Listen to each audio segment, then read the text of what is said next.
இன்றே டவுன்லோட் செய்து உங்கள் ஃபேவரட் ஷோக்களை என்ஜாய் பண்ணுங்க. மாமா, என்னாச்சு மாமா?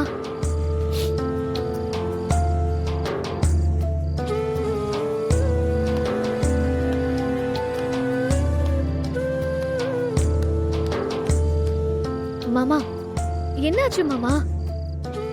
யுஎஸ்ல வேலை கிடைச்சிடும் நம்பிக்கையா இருந்தால இப்ப அந்த வேலை எனக்கு இல்லைன்னு சொல்லிட்டாங்க.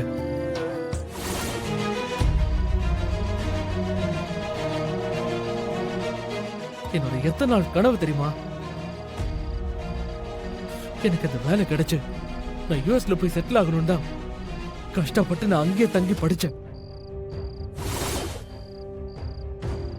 நான் படிக்கும் போது இன்டர்னா அந்த கம்பெனில தான் ஒர்க் பண்ணேன். என் ஒர்க் பிடிச்சு போய் நான் ஊருக்கு போயிட்டு வந்ததும் என்ன எம்ப்ளாயி விசால சேர்த்துக்கிறாங்கன்னு அந்த கம்பெனில என்கிட்ட சொன்னாங்க.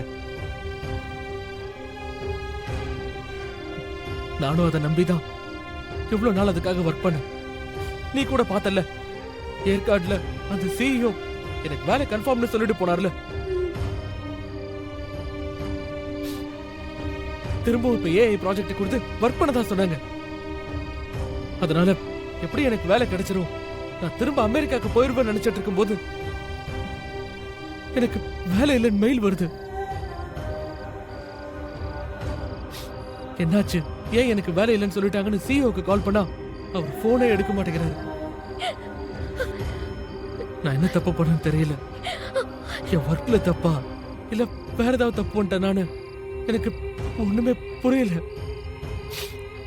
நீங்க எந்த தப்பும் பண்ணல மாமா. உங்களுக்கு கொடுக்க வேண்டிய வேலைய அவங்களுக்கு வேண்டப்பட்டவங்களுக்கு கொடுத்துட்டாங்க. அதுக்கு நீங்க என்ன பண்ணுவீங்க?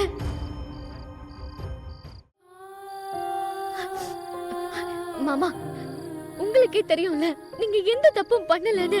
அப்புறம் ஏன் மாமா அழுதுட்டு இருக்கீங்க? இங்க பாருங்க, உங்களுக்கு வேலை கிடைக்கணுங்கிறதுக்காக அவங்க உங்களுக்கு கொடுத்த வேலையெல்லாம் சின்சியரா எடுத்து உண்மையா நேர்மையா தானே பண்ணீங்க. நீங்க இந்த வேலைக்காக நிறைய உழைச்சிருக்கீங்க, இப்பவும் உழைச்சிட்டு தான் இருக்கீங்க. நம்ம முயற்சியும் உண்மையும் நேர்மையும் நம்மளை எப்பவுமே கைவிடாது மாமா. எதை நினைச்சு நம்ம கடுமையா உழைக்கிறோமோ அது நமக்கு கண்டிப்பா கிடைச்சே தீரும். நீங்க வேணா பாருங்க, உங்களுக்கு இல்லைன்னு சொன்ன அதே வேலை உங்களுக்கு திரும்ப வரும். நீங்க ஆசைப்பட்ட மாதிரி நிச்சயமா அமெரிக்காக்கு போவீங்க, அங்க வேலை பாப்பீங்க.